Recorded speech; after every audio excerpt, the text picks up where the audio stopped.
A lot of this podcast is about filling our cups. And well, boy, do I have a new way to fill your cup, this time with plant based milk. So, Almond Cow is a product that I was introduced to recently, and I couldn't be more excited to be collaborating with them. Almond Cow makes the experience of making plant based milk at home simple and fun. There's no straining involved, and it takes less than a minute. It's an awesome little machine that, for me, helps me make milk at home budget friendly, and healthy. And as I focus more on being my best, filling my own cup, Almond Cow is one of the first things I think of each day. So, want to try it for yourself?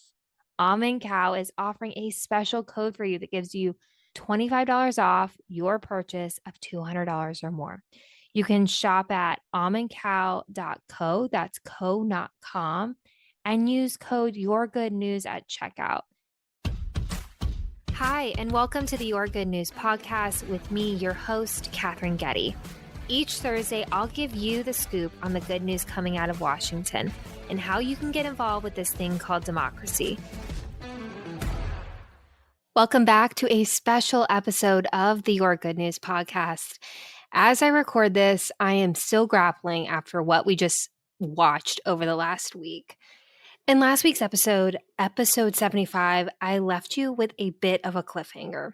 As of Wednesday, when I recorded Thursday's episode, I was sort of shocked to say we still didn't have a Speaker of the House.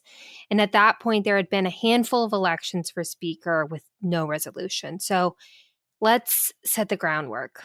To win Speaker of the House, you need a majority of the members present when voting. So typically, it's 218 of the 435 House members. Currently, there's a vacancy because of the death of Rep. McEachin out of Virginia, but that threshold is still 218, even with 434. So who are the players? Who was being voted on? Rep. Kevin McCarthy, a Republican of California, was supported by 90% of the House Republican Conference, nearly 200 members. And Rep. Hakeem Jeffries, a Democrat of New York, was supported by the full Democratic caucus, 212 members. That left about roughly 20 Republican House members that were somewhere, shall we say, in the middle. The 20 members, while they opposed McCarthy, there were really two groups. There was the group led by Rep. Chip Roy of Texas, Rep. Scott Perry of Pennsylvania, Rep. Byron Donald of Florida, spearheading the attempt to force changes needed to earn votes that were really about opening up floor procedures to amendment, forbidding giant packages. So think about the omnibus that just passed in December. That was a $1.7 trillion government funding bill. So basically, they wanted to forbid kind of that happening on the floor. And they wanted to guarantee that there were some more of how they view conservatives on key committees. I know you're probably thinking, aren't all Republicans conservatives? Well, there's definitely different kind of factions in the party.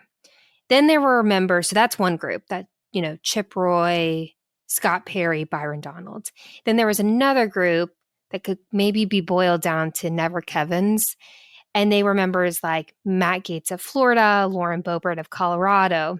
So from Tuesday to early Saturday morning, the horse trading, so they started setting in motion all of these deals, trying to find a path for Congressman McCarthy to win. Lots of votes happened, lots of horse trading, trying to figure out, okay, what's the package that will basically assuage the concerns of these 20 members. And on the 15th vote, Kevin McCarthy won the gavel. He won the speakership. So how did that happen? Well, like I mentioned, there were the deals that were made, and those really helped kind of flip about 15 members, including Chip Roy, Byron Donalds, among others. Those concessions will become a part of the rules of the House for this session if they're agreed upon on Monday. So basically, each session, they get to create this rules package, and they can put into place different things that will really kind of set the guardrails, the rules of the road for that session of Congress. I'll say that the exact contours of the deal that Rep. McCarthy made with these 20-ish members aren't still public, but they've been widely reported. So I'm kind of going to give you a sneak peek and give you kind of where things are probably headed, and continue to keep you updated on our weekly episodes. So, what are some of the things that brought people over? One of them is one member can motion to vacate. This change, this motion to vacate, basically means that one member can make this motion and say, we need a new House Speaker. This is a pretty massive change from the previous Congress.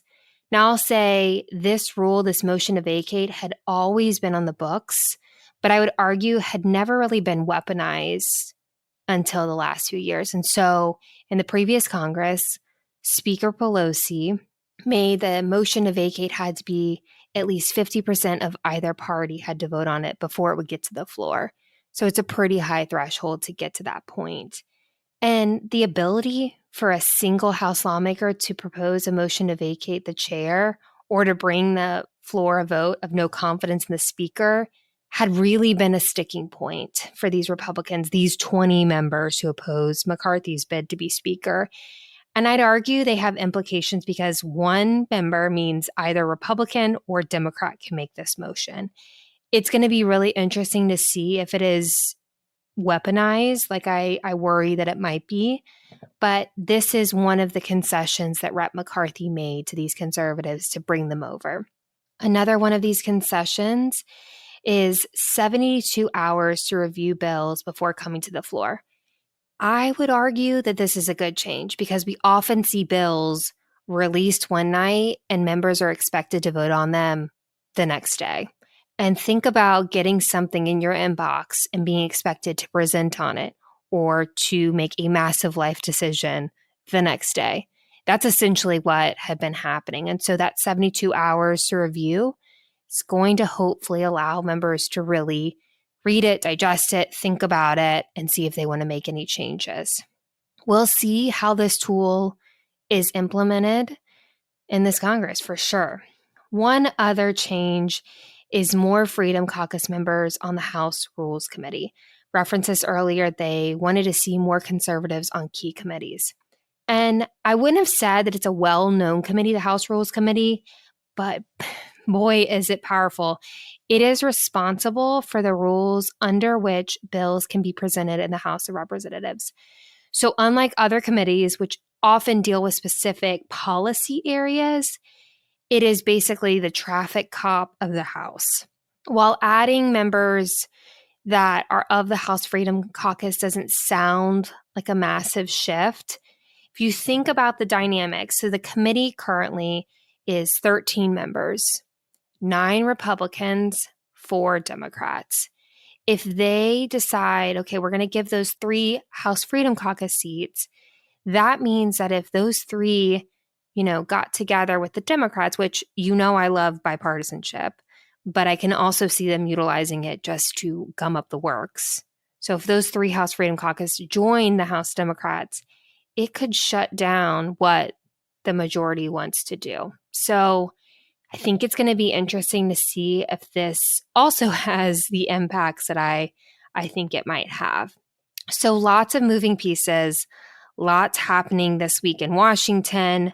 I hope this episode gives you a peek on what the election of Kevin McCarthy took to get there and what the rules of the House may look like.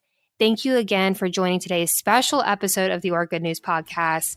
Don't forget to subscribe. Follow me on Instagram at Katherine Getty. As always, tune in next week for another episode of the Your Good News podcast.